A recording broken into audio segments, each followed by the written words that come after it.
Is iCloud grayed out on your iPhone? You may be unable to access or change your iCloud settings. In this video, we'll explain why it happens and show you 18 ways to fix it. Part 1.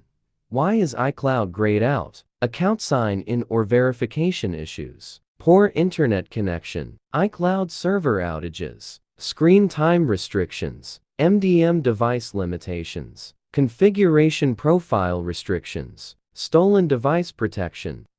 Part 2 to 16 quick fixes to iCloud grayed out. Way 1. Check iCloud account login. Way 2. Add Apple account to mail. Way 3. Check internet connection. Way 4. Reset network settings. Way 5.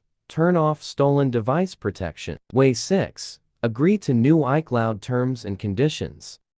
Way 7. Update Apple account password.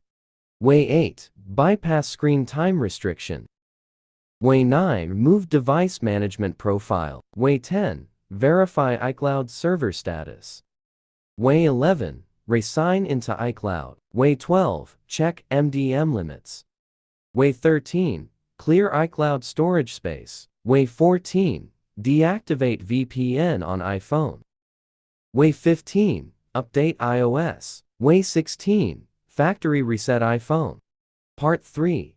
Fix grayed out iCloud with iOS Lock Wiper. High success rate. iOS Lock Wiper removes Apple ID or iCloud restrictions, helping fix grayed out iCloud settings and restore access with the new Apple ID.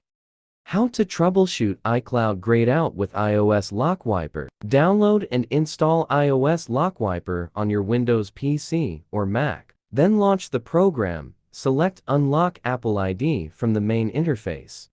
Connect your iPhone or iPad to the computer using a USB cable and tap Trust this computer if prompted.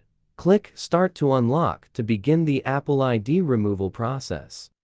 Follow the on-screen steps and adjust settings if required. Wait for the process to complete and remove the Apple ID. Set up your device and sign in with the new Apple ID.